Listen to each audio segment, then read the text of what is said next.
Hi, I'm Chris Bowie-Hill, and welcome to Vision, our regular catch-up with guests to discuss their views and vision of the world, be it property, future communities, technology or environment. Let's see where the conversation takes us. Today's guest is Alison Ogley, partner at law firm Walker Morris. Specialising in planning and environmental law, she has acted on a variety of major development projects, including housing, minerals, waste, retail and renewable energy. Welcome, Alison. How are you today?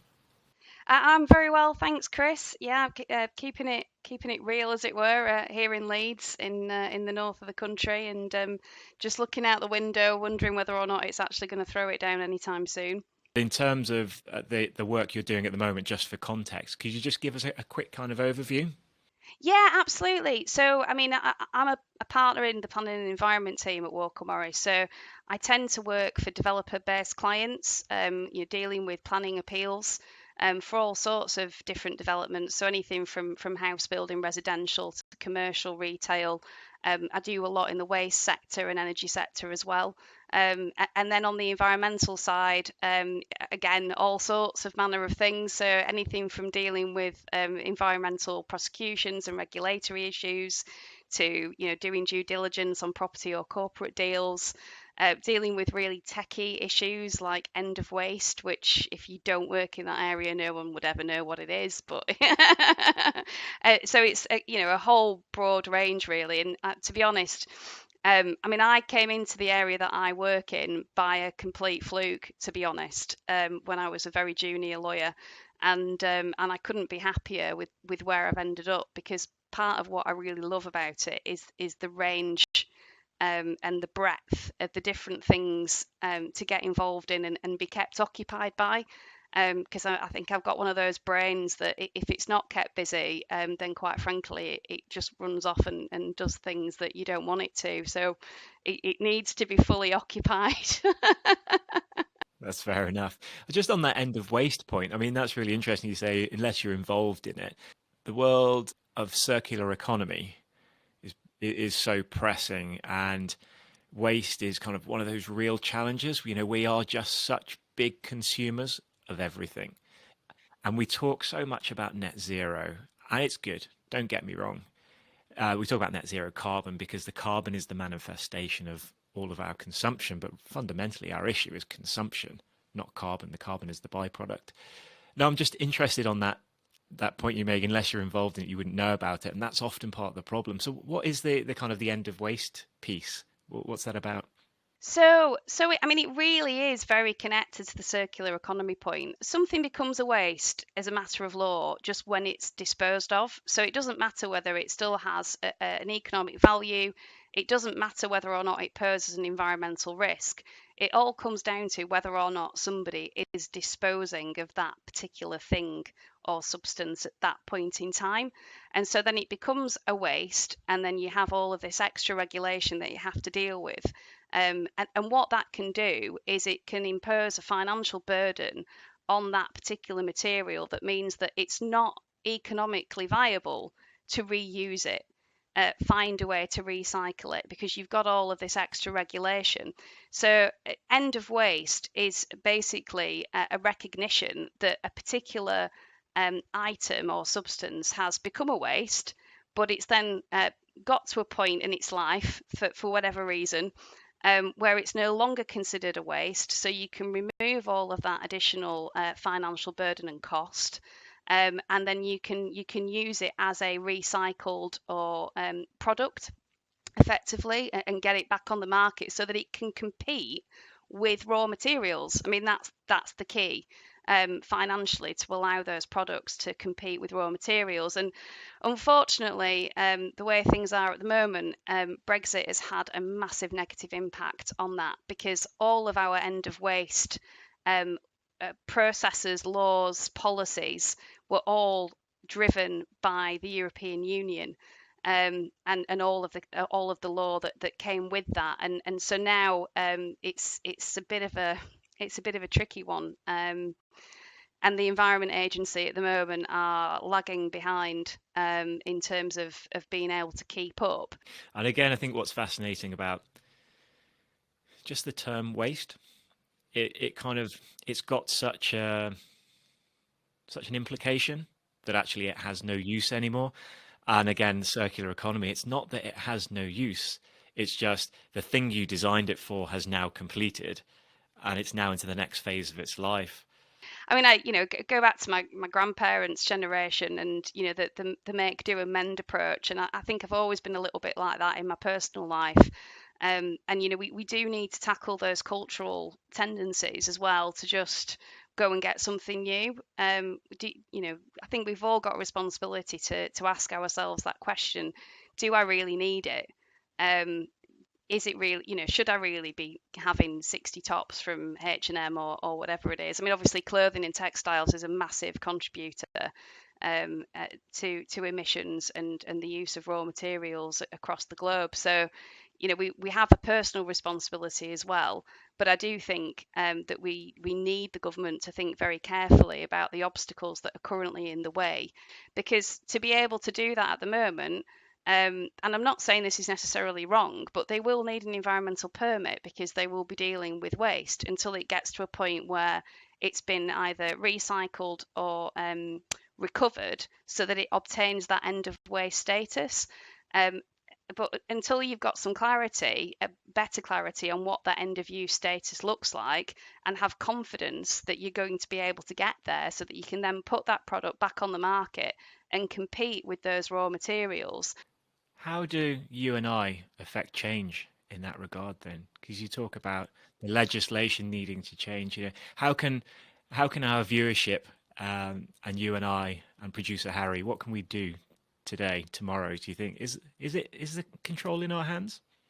I'm not sure it is. I mean, maybe that's a bit too negative, but I mean, I've always sort of taken the approach of, control what you can and make the best of the things that you can control on an individual level, and then it's a combination of sort of different drips.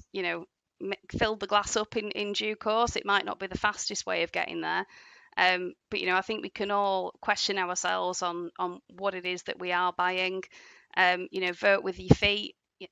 That, I think, to be honest, voting with your feet is one of the best ways of dealing with it. And also, I guess from a perspective of assisting clients, it's being able to explain the risks if somebody does want to go down the route of looking into a recovery process or a recycling process, and helping them navigate that approach, and understand, educating the regulators. I mean, half of my job actually ends up, helping, assisting the regulating authority, whoever that might be, and obviously there can be many of them, to sort of understand the bigger picture.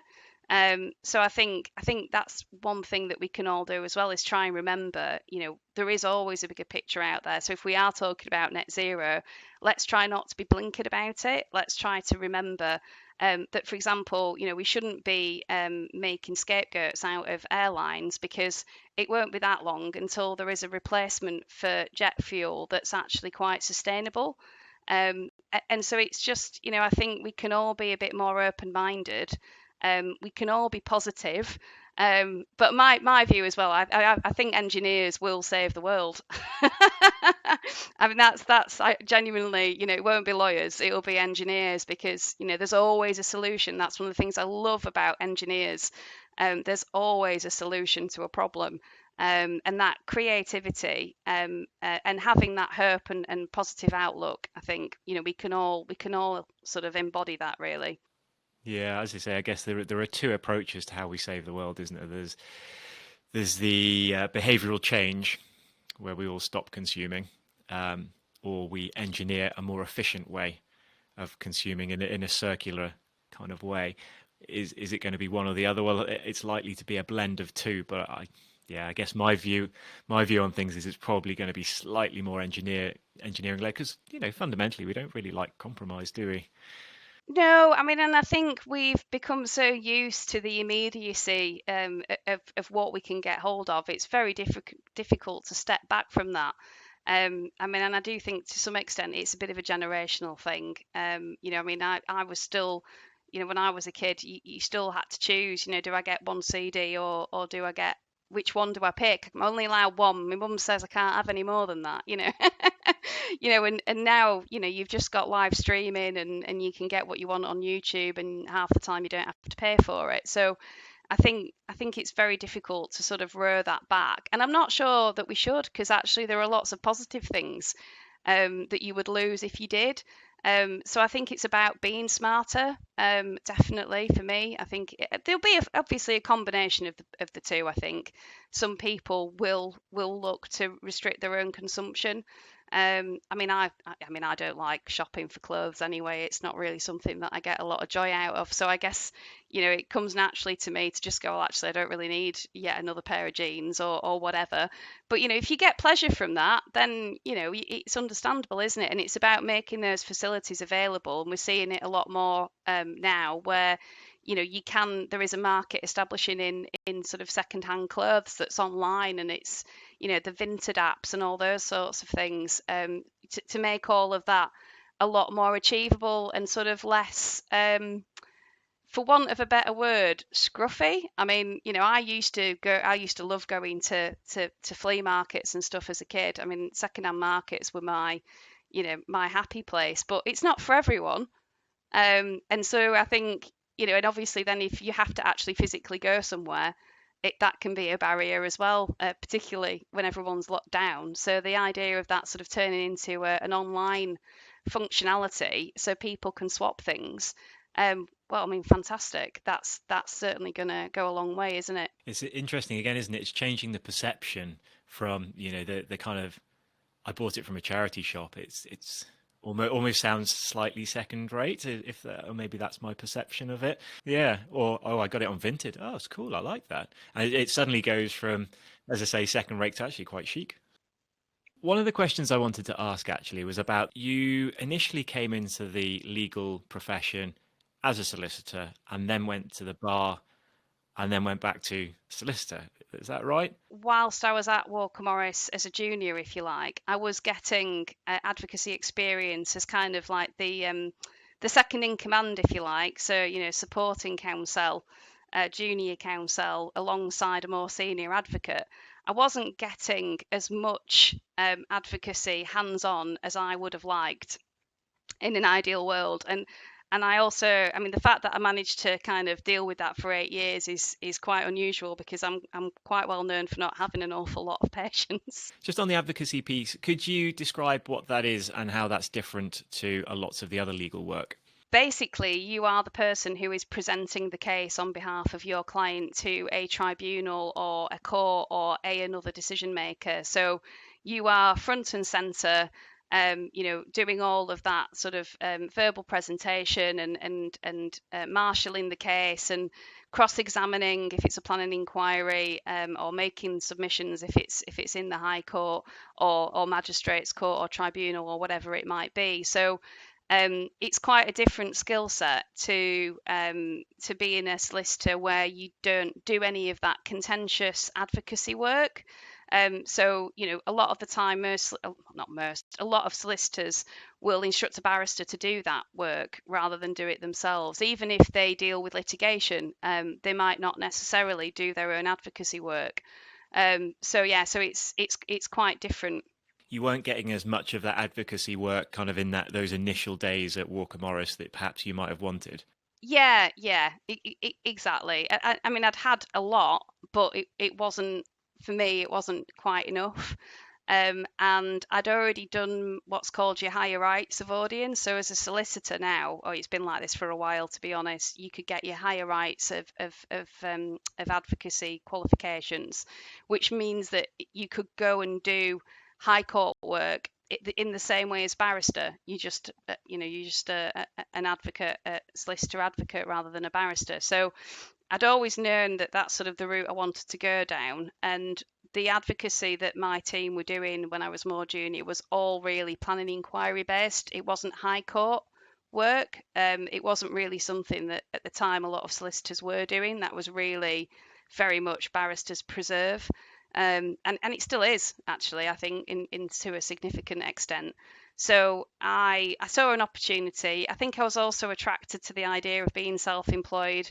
I've always wanted to kind of sail under my own wind, and not be told what to do. It's not something that I take easily. I've never been very corporate, sort of in my outset. I don't think. I mean, Walker Morris, as a firm, I don't think are either. We're quite individual. I think we're quite unusual, which is, I think, the reason why I've ended up back there. But yeah, I mean, it was a real experience. I really did enjoy my 3 years at King's Chambers. But for me, I really missed working with a team. You are very much, in my opinion anyway, a lone wolf when you're at Chambers. And I actually, in some respects, it surprised me how good I was at being on my own so much of the time, because I am quite social as well. So it's a bit of a dichotomy, really. But nevertheless, one of the things that I really missed was working with junior people, and more senior people, and just having that team approach and that collaborative um, working, and the connection that you have with your clients is very different as well at the bar. So you are a step removed from most of your clients. There's an intermediary. There's nearly always, you're being instructed by a chartered town planner in planning, or a solicitor. So there's always somebody in between you and the client, and it's a lot more sort of peripatetic in terms of your involvement in the case. So you pick the papers up, and 2 weeks later you're off presenting it. Whereas the case I'm working on in July, I mean, I've been working on that for the best part of a year. So it's just a very, very different way of working, and I think in the end I decided that I'd rather go back and go back to sort of dealing with that more team oriented approach. I think it has the edge for me. It suits me better. So there's the team angle, there's the social angle, the mentoring, the all of that good stuff. But then I guess the work itself. Am I right in thinking that you feel it's perhaps this may be unfair of the barrister type work, but it's more purposeful in terms of what you're doing? For me, I think it is more purposeful in the sense that I have more connection with the clients, and I can help problem solve earlier on in the day as well. So once it's got to the point where you are, you're in a hearing situation, you've already got quite a long way down the road, and you can't deal with solutions. You can't find solutions in the same way. And I do really enjoy that aspect of working with clients to say, well, hang on a minute, we can actually find a way through this. We need the law, but we don't have to go and have an adversarial process. We can do it this way, and we can advise, and we can change the case, and we can mold the case.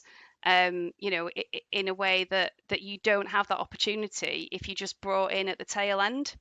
And I think, again, it's that collaborative working, not just with the internal team at Walker Morris, but externally with your clients.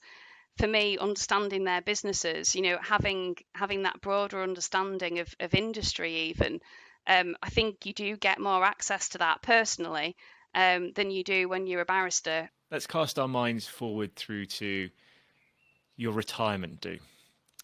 And you're up there on the stage. What would you hope that they might say?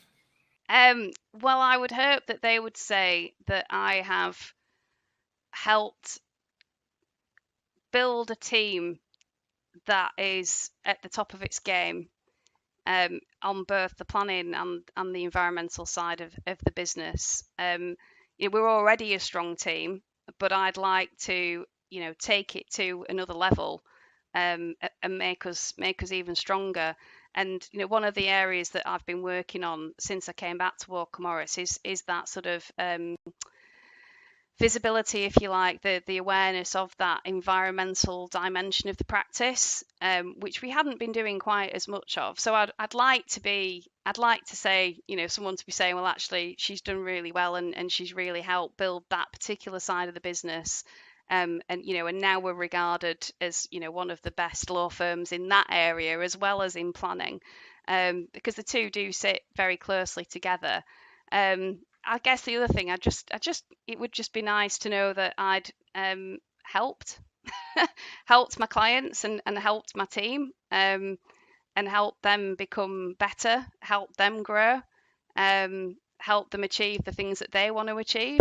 I think that's, I guess that I think for me that's a massive thing to try and get out of it in the longer term is to see other people, as I say, whether it's your clients or whether it's your team internally, to sort of progress and evolve and be able to successfully meet future challenges. I guess it's about wanting to, well, it's about wanting to know that the work you've done and the technical expertise that you've provided has made a difference. Absolutely, absolutely.